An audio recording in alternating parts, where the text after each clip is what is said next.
The Utah Utes are 2-0, and the rest of the Big 12 should be very concerned.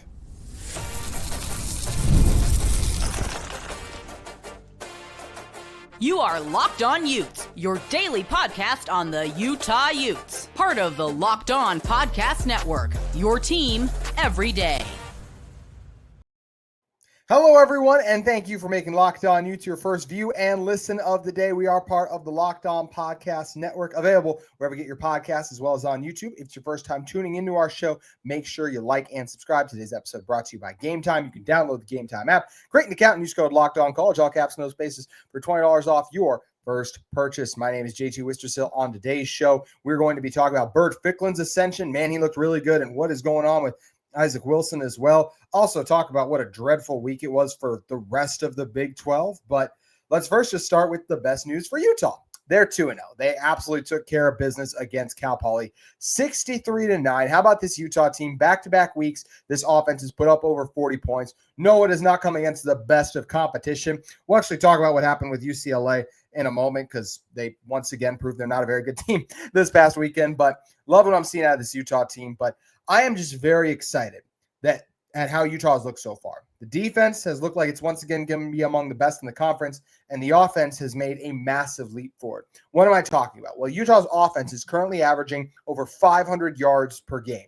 The Utah defense is holding teams to right around under 225 yards per game.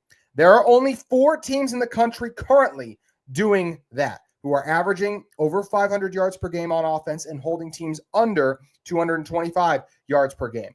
They are, through 2 weeks of the season, Texas Tech, App State, I know, surprising, Temple, even more surprising, and the Utah Utes. What does Utah have that those other 2 teams do not? Utah is the only team on that list that has played a P4 opponent. So I do feel like this is something for Utah. Is it going to stay this way the rest of the season? No, like this list isn't going to be that. Utah's not going to average 500 yards per game, but it shows you how good they are still playing on both sides of the ball. Also, Utah obviously hasn't played the best competition, but what have they done? They've blown those teams out. The Utah defense has been absolutely tremendous. I mean, 2 games into the year, and Utah hasn't given up over 11 points in a game. I mean, 19 combined points on the season. That's remarkable. I mean, for reference, Oregon just scored 69 on Oklahoma State. And Utah has not allowed 20 points yet on the season in total. They haven't allowed more than 10 in a game yet. This Utah team is playing really good football right now, and they have so much time to continue to grow and get to their best football. I think that's what the reason in this intro I say the rest of the Big 12 should be very scared of Utah is because this Utah team, number one, they fixed their biggest issue from last year. That quarterback, Devon Dampier, looking pretty dang good. Regardless of what you think about Devon Dampier so far, it's hard not to argue with the fact that he doesn't look like he's going to be legit one of the best quarterbacks in this conference. And in some ways, I think he's going to end up being one of the best quarterbacks in the country so far. But I just don't see how he all of a sudden turns the corner and is bad in Big 12 play with how he's looked so far. He really, yes, he has had moments like against Cal Poly, right, where it's not perfect. But that's the thing. Utah, no one's perfect yet. It's week 2 of the season, and Utah is still throwing up 40 points against a P4 team, 60 points against an FCS team. Like, that's what you're supposed to do. And this Utah team is doing that, and even when the backups get in, they're producing as well, which should leave us incredibly encouraged. Utah still has room to grow and get better, and they're still throttling the opposition. I expect them to do the same against Wyoming this coming weekend. We'll have a lot of time to preview that game as the week goes on Locked On Utes. But this is a Utah team where there's so much room to continue to grow and get better, right? Devon Dampier and his receivers need to continue to grow and get on the same page. Utah talked about wanting to get Tobias Merriweather more involved. And yes, he got more targets and brought in more passes this week than last week, but still for him, only 3 for 37. He's a guy who's due for a game, if not 100 yards, very close to that with what he's shown. But Dampier's still growing his chemistry with his wide receivers there. And defensively as well, too, I think there's things that Utah can continue to improve on the defensive side of the ball. They've been close to giving up some big plays that better quarterbacks and teams are going to be able to hit on. And Utah is going to still see some good quarterbacks this season, right? Sawyer Robertson being one of them. You get, Utah will miss Josh Hoover and Rocco Beck this year, which is big. And, Avery Johnson and obviously Sam Levitt are still able to hit those passes, although they are not off to the best starts this year. And I've liked what Avery Johnson's done. That's more the team. But Sam Levitt was not great against Mississippi State. We'll talk More about that later. But this Utah team has room to continue to grow and get better. You know what Utah has also done that should really make the Big 12 nervous is not just they got their quarterback looking really good. They have legitimately one of the best offensive lines in the country, but that's the strength. Like we knew that would be coming into the year. What were the questions that Utah had that they've answered? Well, number one, the defensive line looks really good. And this is a defensive line for Utah that lost a lot last season. So there's been years where Utah's lost pieces along the defensive line, right? And we're like, okay, who's going to step up? Who's going to be like Jonah Ellis leaves? But we're like, well, we've seen a lot of these other guys produce in the system even just last year. That wasn't the case with a lot of these guys. We didn't see a lot of Paul Fitzgerald. We didn't see a lot of John Henry Daly. We saw Logan Fano, but he wasn't the best pass rusher. Well, we didn't get to see him in game 2, but Logan Fano looked incredibly explosive in game 1, and John Henry Daly, simply put, has been one of the best pass rushers in college football so far to begin the season. So Utah can clearly rush the passer so far. And we still need to see things from the run defense as well, and even the pass rush against the lead offensive lines, right? But the signs have been incredibly encouraging, and the depth looks like it's there. So the defensive line looks like it's ready to deliver. We know how good the linebackers are, and Utah's tackling was already better against Cal Poly. Worse competition, so they're going to have to prove it against better competition, which they'll see against Wyoming, and then the real test will be the athletes and just the players and the playmakers that Texas Tech has. They have some dudes on the outside that the Utah Utes have to be ready for. But this Utah team has answered some of their biggest questions, and I just love the place that they're in. What team in the country doesn't have something they need to work on and improve on right now? The answer to that is none. Every team in the country. I just mentioned the fact of the list that Utah is on with the other teams, right? There's a reason there's no Georgia, there's no Ohio State. Yeah, they play better teams, but the fact that they're not on that list shows where their offense is still trying to grow, and as a team, they're still trying to get better as well, too. And this Utah team is ascending, and the Big 12 should be very scared. And they continue to ascend up the AP poll rankings as well. Utah comes in at 20. Look, I love what South Florida did against Florida. I don't think they should have vaulted all the way up to 18. I'm not denying they have 2 more impressive wins than honestly anyone in the country. They beat Boise State, and you just beat Florida. But I just don't feel like that's enough where all of a sudden they should jump up to 18 now, and then Miami's going to get a ranked win more than likely this weekend. If they beat Miami as well, then they justify being ranked ahead of Utah. I mean, that's 3 top 25 wins in the first 3 weeks of the season, but that's going to be easier said than done to catch the Canes sleeping now that everyone knows what you're made of. So Utah now the second highest ranked Big 12 team. ASU fell out, so it's Iowa State at 14. Utah's at 20. I'm good with that. As I've said before, Iowa State, they have more impressive wins, especially after beating Iowa. Beating Iowa and Kansas State is barely right now a more impressive win than UCLA. So that's something that is also just like Kansas State looks bad. And we can talk more about that in the third segment too, but I am shocked by them. And I have seen people saying, well, how good is Utah really if UNLV beat UCLA? 2 things. Number one, really hard to win on the road in college football. Ask West Virginia. They just lost to Ohio, a MAC team.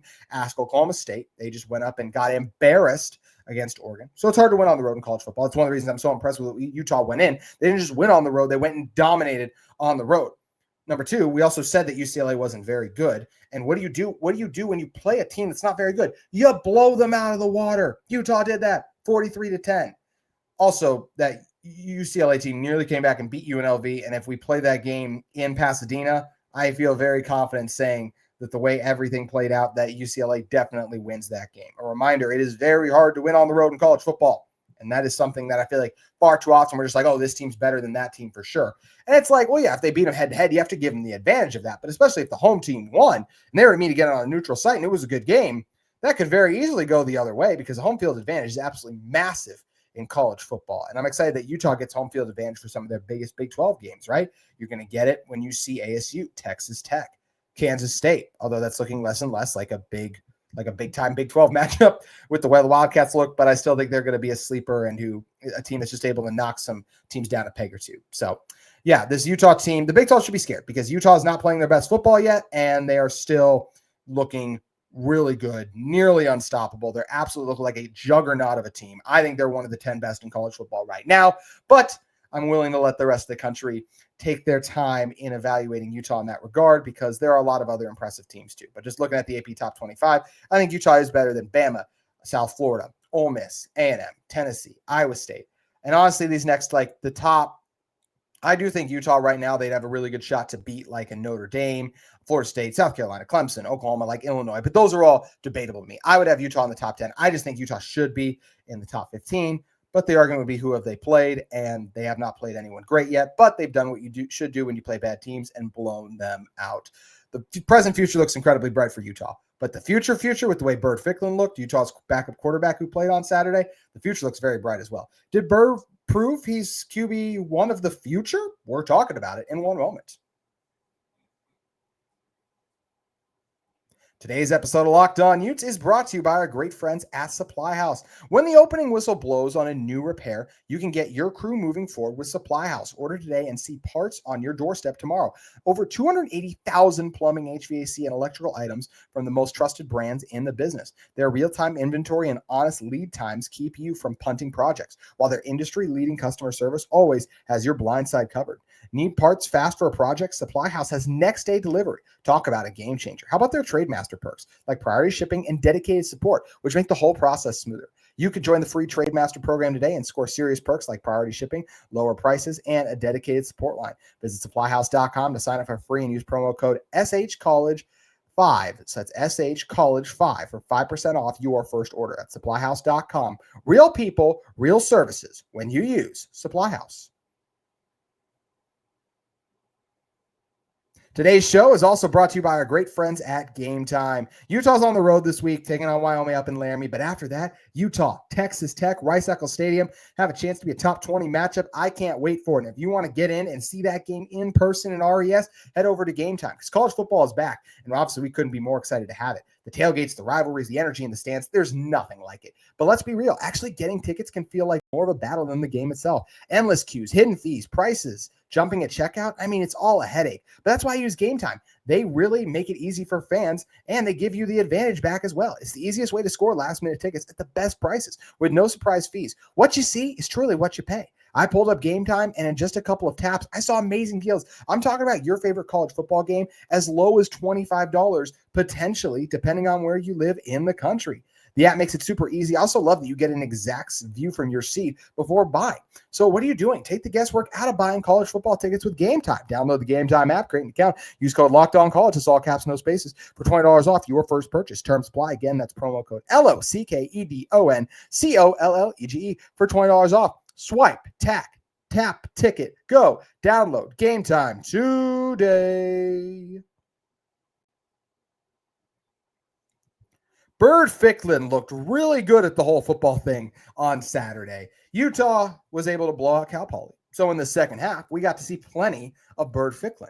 And what a treat for us, because the true freshman who played in his second ever collegiate game, first ever in Wistrcill Stadium, looked absolutely miraculous. Loved what he was able to do, came in right away and led this Utah offense up and down the field. Passing-wise was 4 for 4 for 53 yards, and then rushing-wise ran in 2 touchdowns, 5 yards a carry, or 5 carries, 55 yards. That's 11 yards per run, 2 touchdowns. He had that. The first drive he was in, he gave it to Wayshawn Parker, who just broke free up the middle. Then the second drive, he kept it on the QB designed run, and he ran off tackle to the right, and just boom, he was gone as well. Then he walked in the late touchdown. The moment didn't look too big for Byrd. He looked like he had all the answers to the test, knew where to go with the ball, was decisive, got it out quickly, and he looked really good. I mean, there's guys, Brendan Zurbruggs, obviously, as the guy who came in. We'll talk about Isaac Wilson in a moment, but there's other guys in this Utah quarterback room who should be above Byrd on the depth chart. So the fact that this 3-star out of Oklahoma has already impressed Jason Beck this much, that he was the first guy to get in after Dampier left the game, is incredibly exciting. And we'll talk about why it was him over Isaac, and, you know, how much truth is there to Isaac being named QB2 now, looking back by Kyle Whittingham, if Byrd's the one who first got in. We'll dive into that here in a sec. But first, just going back to Byrd, I loved what I've seen from Byrd. I talked about a little bit ago, like, hey, does this mean he's the future QB1 of this team? I can't go there yet, because the truth of the matter is, it was Cal Poly, and he did what he was supposed to do. I'm incredibly encouraged and excited, but I am not ready to say, hey, if Devon Dampier does have another year eligibility. I'd love for him to come back to Utah. We'll see what the type of year he's having. Hopefully Utah can retain him. They've been able to retain some of their best guys, but also some of their best guys have gotten some crazy NIL offers and end up heading out the door, right? So hopefully that's something Utah can do. I mean, it's obviously only week 2, but I'm just saying in general, like Devon Dampier, hopefully he's at Utah next year. Nothing is a guarantee in college football. So should Utah just go, well, it's fine if we lose Dampier, we have Byrd Ficklin. I'm just not ready to go there. He hasn't done enough against the best of teams. He's still so young.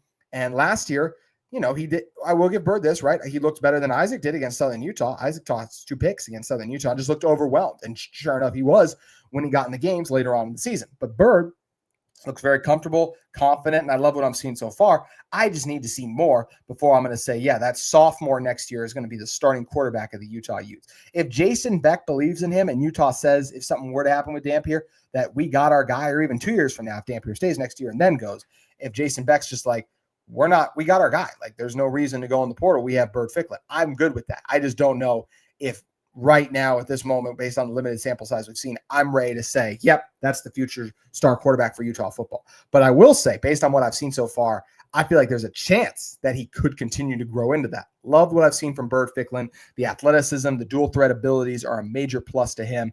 And you can tell it's a pain in the back for defenses to try and stop him with his accuracy, with his legs being what they are. Can he do it against the best? That remains to be seen. Only a true freshman, but like what I've seen from him so far. So Byrd looked really good against Cal Poly and very well maybe Utah's QB of the future. Just a year ago, we thought that was going to be Isaac Wilson, the 4-star recruit from the state of Utah. We get to Corner Canyon High School, thrust into action earlier than we all thought, and did not look great in year 1 for Utah, although he should have never been on the field. So he did not play this last weekend in the block game, which was obviously very surprising. And, he was asked by the media, like, hey, was it part of this is you want to preserve his redshirt season? Obviously didn't redshirt last year, played in 9 games. And Kyle did say, hey, that's part of the equation, said that's a part of it too. But he said more than anything, it was just getting a look at Byrd, who they've never gotten to see in live action. This comes just from Joe Coles, who said the combination of not squandering games, at least right now with Isaac, and needing to get a good look at Byrd and see what he can do to lead what you saw today, Byrd getting all the reps when Devon exited. And I think it's very interesting that this is what Utah decided to do. Number one, I totally agree with it, and I like it. But they also talk about, like, hey, we want to preserve Isaac's red shirt. Well, if that's the case, the very first play last week, Devon Dampier's helmet got knocked off. Even if it was just for one play, you threw Isaac Wilson in the game. Granted, you weren't going to have him throw the ball. You motioned him out, and then Hunter Andrews was going to take a direct snap, and I think you just didn't like the look, so they burned a timeout there. But you seemed, even if it was just one play, ready to throw Isaac Wilson in there. He is the backup quarterback. But if you want to preserve his red shirt so bad for one play, why not throw a Byrd Ficklin in there and then just have him motion out? Because you don't really need him to do anything anyways. He's just motioning out, so a defensive back has to stand by him, because if you leave him wide open, like, a team's just going to throw the ball up to him. So you just can't do that, basically. But this is the thing with Isaac. I just don't know how much I feel like, oh, this is a redshirt thing if you're just going to throw him out there last week. So I found that very interesting. Joe Coles also did a good job of bringing up some of the old Kyle Whittingham comments he made on Isaac when he said that those reps he'd gotten last year and those game reps, just there's no substitute for that, and that that's what allowed him to win the backup job. But Jason Beck has said he thinks of it more as a 2A, 2B thing when talking about Byrd because of his athleticism and some of the things he's able to do, and Isaac can run as well. So the fact that this is a very close race actually is still very interesting to me, just the way it's been handled. Isaac not going in, talk about preserving a red shirt, but if he's your backup quarterback, then likely Isaac is going to play at some point too. And I mean, is this just going to be one of those things for Utah? So Byrd's gotten in 2 games now. And I think Utah has a chance to blow out some Big 12 teams, but I just don't know how bad it would be for the backup QBs to get in. Is this something they're going to manage? Like, Byrd's played 4 games now, so when it's a blowout, let's have Isaac play 4 games. And, is Zerbrug going to come in and play 4 games? Although he burned his red shirt last year, I do believe. So I'd just be curious to see how Utah is kind of approaching this, like, preserving red shirt thing. I find it interesting, just the way that they've gone about this. And I totally agree with getting Byrd the reps, but I'm also just now intrigued. Like, they did this last week too, where Isaac was the first one in, but you didn't really use him. So was Kyle telling the truth? Is Isaac actually the backup quarterback? I still believe so, but it's just weird when you're talking about, like, preserving a red shirt, because more than likely you're going to need your backup quarterback to play in 5 games on the season. That's just usually how it goes, whether it's helmet getting knocked off, injuries, stuff happens. I just find it hard to believe that they're going to preserve Isaac's red shirt as the backup, but time will tell. Either way, love what I'm seeing out of Byrd Ficklin. And I will just throw out there, I still think Isaac can be a good collegiate quarterback because he showed flashes as a freshman. He should have never been on the field. And I still think long-term there is upside there. I'm not ready to write off Isaac Wilson, but curious to see what he looks like if he does get an in-game opportunity in Jason Beck's system. For now, though, give me all the Byrd Ficklin and the blowouts. Hopefully we got to see him up in Laramie next week when Utah takes on Wyoming, but Time will tell. One thing's for sure, because Byrd Ficklin's been getting in. It's been a good time to be a Utah Utes fan. This offense has been cruising. This team has been cruising. They look incredible. The Big 12 as a conference overall looked anything but incredible this last weekend. What does this down weekend mean for the Big 12 as a whole? And how do some of these losses affect Utah? That's what we're going to talk about in a moment. Today's show is brought to you by our friends at the Game Cap. Quick question for all of you college football fans out there. If you could go back in time and sit front row at your school's biggest rivalry game, BYU obviously, what hat would you be wearing? Yes, I said hat. For me, it would be the game. These aren't just hats. They're the same vintage style fan hats that were worn back in the 80s and 90s. And guess what? They still go for the same price they did back then. When you use the code LOCKEDON, it's all caps, no spaces, you get a vintage hat for just $16.99. Once again, $16.99. I don't know when the last time you guys went to a sports hat store was. Sports hats are not that cheap. This is an incredible deal. And you guys can head over right now and capitalize on it when you head over to GameCap. Head to GameCap right now, thegamecaps.com. Grab your team's classic bar or retro circle design and use the code LOCKEDON, all caps, one word, for an exclusive discount, because legends wear the game. And you can as well today. Big 12 had a rough week. I mean, putting it plain and simple as I can. Utah, good. Iowa State, awesome. Beating Iowa was a big win for the Big 12 for me, because you're beating a middle tier Big 10 team. Baylor bouncing back and besting an SMU team that made the CFP last year as a chance to do so yet again was huge. Double overtime victory like that was incredible. What this Baylor team's able to do. Sawyer Robertson, that offense, still going to be a thorn in the side for a lot of teams, even if I don't think that defense is much better, which I thought it would be a little bit this year. But 2 weeks into the season, and both Auburn and SMU have gone up and down the field on the Bears, who have not bared down and instead gotten run over, steamrolled, whatever you want to say, basically. So good for Baylor to get a win. That's for the most part where the positives end for the Big 12, right? Like a couple of the teams, Houston, Tech, they took care of business against bad opponents. But how about those other games where it's like, okay, toss up and Big 12 could or should win? Like, let's just recap what happened in the Big 12 overview. Last year's champion, Arizona State, goes on the road, and it's hard to win on the road, but it's the worst team in the SEC a season ago, and you lose. And you lose. That's a terrible look for this conference, and that hurts Utah. When the best team from last year loses to what was the worst team in the SEC, may end up being again this year, that's rough, buddy. How about looking over next then at what happened with West Virginia? Ohio is a good MAC team. They're probably one of the best teams in that conference. They're still a G5 team, and the Mountaineers have no business losing to them. 17-10. I know it's a road game. I don't care. It's a bad loss for West Virginia. It's a bad look when teams in your conference are losing to G5 teams and not Boise States of the world to an Ohio, which has never been that type who is going to just get these monster upsets. It's happened before, but it's a bad look for a West Virginia team that, even like a Drake Toll said, right? He thought they could win 8 games. Like when you have teams that you think can be that good and then losing to a MAC team, that's tough. But nothing was even close to as tough. And I don't care. Losing the MAC, actually, I should throw one more in before I pile in on Oklahoma State in a moment. Oh, Kansas State. And so someone said they're this year's Utah, basically, where they're getting all this preseason love and accolades, and they're falling apart. And it's really is clear that's what's happening here. I mean, you lose the gritty game to Iowa State overseas week 0. That's tough. Week 1 comes, you barely squeak by an FCS North Dakota team. And you're like, what's going on here? Like I know cross-country games coming back can be a little tough, but you're Kansas State. You're supposed to be one of the 20 best teams in the country. Like this, you won the Big 12 just a couple years ago, Avery Johnson, and Avery actually looked pretty good. But you're just like, what is going on with this team? And then you take on Army, and it's like, well, they've gotten those bad pains out of their way. They'll be fine. They win, and you blow a 21-14 lead going into the fourth quarter.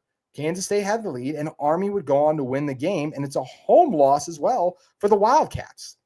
That's just brutal. I mean, once again, you're supposed to be one of the best in the Big 12, and you're going and losing to Army at home.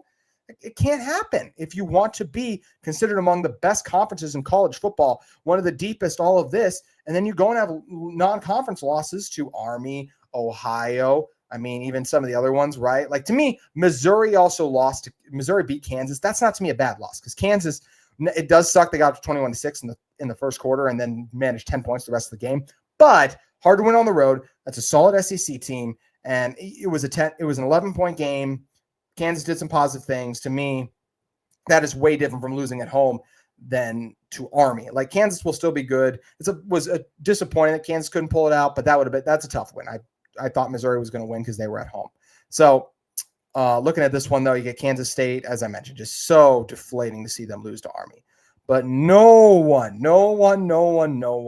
could have prepared me for what would happen to our good old buddies down at Oklahoma State. Oh, my word. 69-3 for the Cowboys. How the mighty in the Big 12 have fallen. Say what you want about Utah last year. They were in a lot of close games they lost. They didn't make a bowl game. That's not great, obviously. But Utah never looked like they didn't belong on a field when playing another P4 team. Even the Colorado game, Utah had a chance to drive and make it a one-score game in the fourth quarter before Isaac Wilson threw a pick. This spread was 28.5. We thought that was crazy last week. And there was a lot of comments exchanged between Oklahoma State and Oregon. And oh my gosh, did Oregon just take them to the woodshed. This was a 40-3 game at half, and you lose 69-3. It's tough to play in Autzen. I don't care. They didn't even beat Montana State, an FCS team, that bad. Shout out Big Sky. Like, this is bad. It's a bad look for the conference too. And it genuinely, to me, is like, wow. Like, when I see a loss like that, I don't know how you recover from it. I really don't see Oklahoma State being a contender in the Big 12. I don't see Kansas State being there either. I'll say I think there will be a thorn in people's sides and make some things happen, but there's been some real concerns. And the fact that you barely beat an FCS and you lose to Army is just bad. And this hurts the Big 12 because at the end of the year, when you're comparing the schedules and the resumes of these teams and you're trying to advocate for the Big 12, like, someone in that committee room might just say, yeah, but do we really want to get this extra Big 12 team in when we saw, especially if they have to go on the road to like an Autzen, when we saw the last time a Big 12 team, albeit obviously this Big 12 team that's in the hypothetical playoff opportunity is much better than Oklahoma State. But if the thing is that the fact that the last time you sent a Big 12 team up there, they lost 69-3, that hurts the perception of this conference. Losing on the road at the worst SEC team last season hurts the perception of this conference. Losing to a MAC team, losing to Army hurts the perception of the Big 12, and it hurts Utah.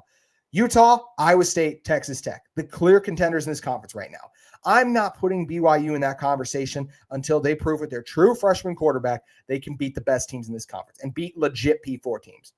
Stanford is the furthest thing from a legit P4 team. I think they're the worst Power 4 team in college football. Credit BYU for doing it. I've liked some things from Bear, but Bear has also not lit the world on fire because he was never supposed to. He shouldn't even be out there. He's a true freshman.